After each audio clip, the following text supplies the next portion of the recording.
back with one of my favorite people in the world, Peter Peters, my father-in-law. Welcome to the show. Is it ever great to be here? My gracious. Hey. Right? I'm so excited to have you. Thank you. For any of the viewers, when I have a conversation or when I am thinking about, well, actually when I have any problem, but mostly about career changes and transitioning, I always talk to Peter. When we first met, you had just left, I think, the working world, and you had become Grand Poobah of Rotary. I don't know what that was called. That was called the governor. Governor. Yeah, district governor. District governor. Right. And you were traveling. And it was like, I didn't know the difference between paid job, volunteer. I just thought, well, he's just a busy guy. Yeah. So the conversation today is about retirement versus transition. Because I recently, and I'd really like to hold up the two magazines I have in front of me. One was very much about living out your life, this retirement magazine, and one was colorful and living your life. And we had a conversation about that, and it was like, one was so sad. So I want to talk to you about that, because you seem to be loving life. You live life every day, and you can kick my butt on a bike to the nth degree, kills me. But my conversation with you wants to start with, what was the first conversation you ever had about retirement? Did it start at 20? No. There was no, I was thinking about when did it start, and actually I can't even remember, except that in conversations with our planning advisor, our financial advisor, those conversations came on, when I was, mid-30s, I suppose, because they were starting to look at what it would be like. Yeah. In quotation marks, retirement at 65, and I'm thinking, oh golly, do I want to be working at 65? Right. Yeah. Yeah. And do you remember what they told you? Like, did they? Because ours gave us numbers, and they said you're going to want to travel, you got to save up, and they put this into my head. Do you remember? Yeah, and it was like that, because you want to have enough there so that you can still do all the things you did when you were working. Yeah. Whoa. Okay. So. Okay. What was I doing when I was working? Raising children. Raising children, exactly. Yeah. And so that part of that whole financial planning, of course, is what about that? Like, what will our children need when they graduate from high school? Because they're going to need something to move them on. Yeah, that sort of thing. Yeah. Yeah. So once you sort of made, because I think I started meeting at 20. Okay. And it was, just putting things away, and we've taught our kids that. But did you review it? So you started at 30. Do you go back every 2, 5? Do you still review it? We review the plan every year with our financial people, just to see, Am I on track? The way we're working it right now is that we can still live to be 100. Can you imagine? But I'm still going to have to ride a bike at that point in order to stay alive. So yeah. So one thing I knew about you was your work was really important to you. You were with the Cancer Foundation. Right, yes. Because we just had Mayor Bashinsky in here, and we talked about an important role. Here you are, an important person, and all of a sudden you transitioned to governor, though, governor of Rotary.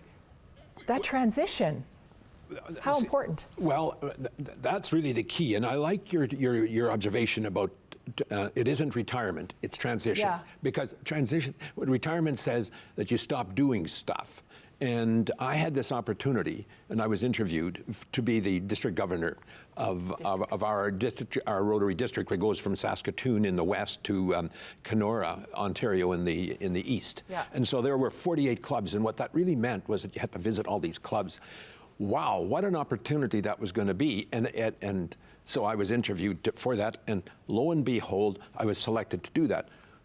Not a surprise to me, because I thought I beat everybody else. I simply, that's what a humble Mennonite will say, is that we're the thing we're most proud of. Yeah, and so it was moving, stop going to work, to a place to work, to a place that you said work was fun, and it was. Yeah. But this was fun. This was fun. This was just meeting people and helping them better understand what they could do as volunteers. Yeah. To build our community. to build community, absolutely. Yeah. And I think growing up, you grew up in a rural community where that's what you did. We did, volunteerism was just sort of part of who we were as family and as community. It wasn't sort of in the Peters family. This was survival. It really was. Yeah. So what is the best retirement advice you've ever gotten from anyone? My friend Peter Dick, when he heard that I was going to retire, he said, "You can't retire. You can't retire. There's so much stuff that you're able to do that you can do." And I explained to him what I was going to be doing, and he said, "Well, that sounds just like moving into another phase of life."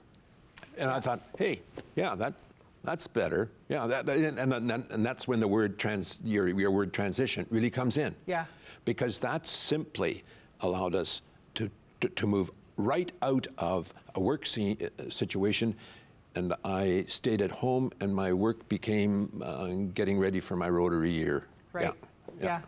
And it's still like and I want to switch the conversation now to our families. And how did the relationship with your children, was that part of the plan going, okay, I'm going to retire. Now I can see my children, my grandchildren, was that part of we can do this? Absolutely, absolutely. Because when I grew up, my dad never played ball with me, for example. And so I was thinking, what I need to do is spend more time with children. That's an altogether different era.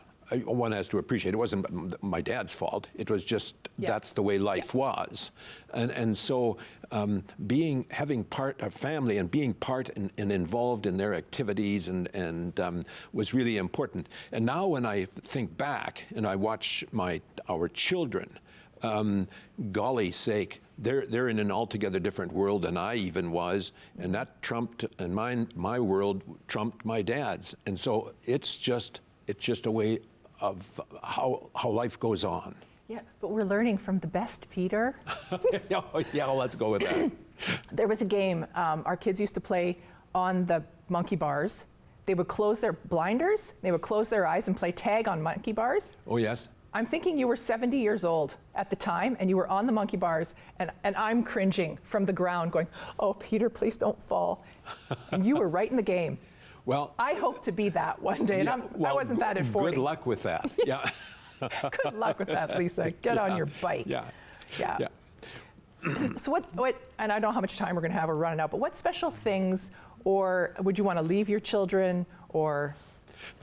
I love the question. Thank you for the question.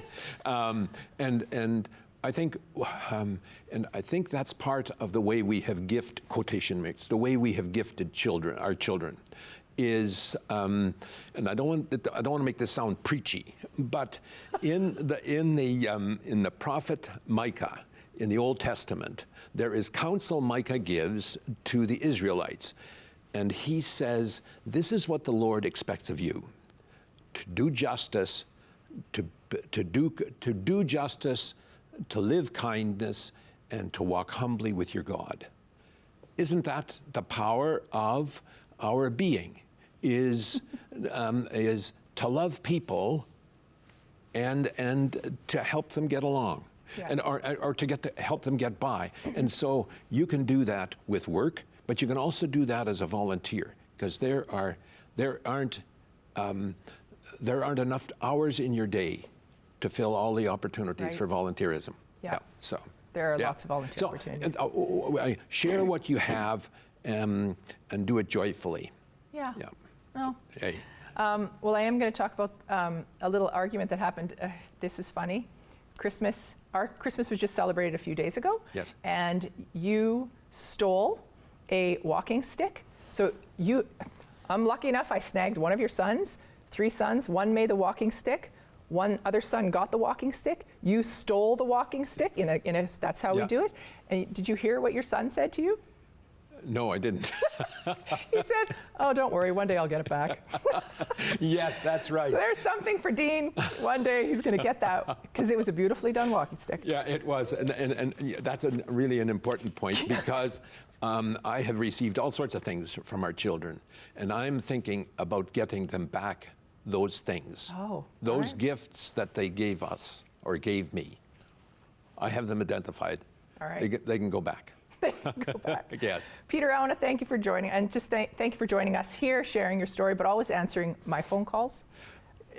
You are it. Well, You're my main phone call. well, because the other grandchildren don't have access. Let me tell you, you're just sort of like my favorite daughter-in-law.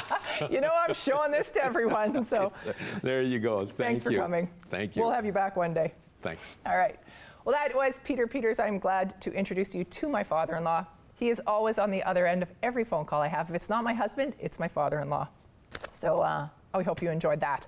All right, well, stay with us because next up we've got Deborah Walker here, and she is she's a coach, a speaking coach. We're going to talk about boosting your confidence and how to manage stage fright, but for more than just standing up and speaking in front of a crowd. Stay with us.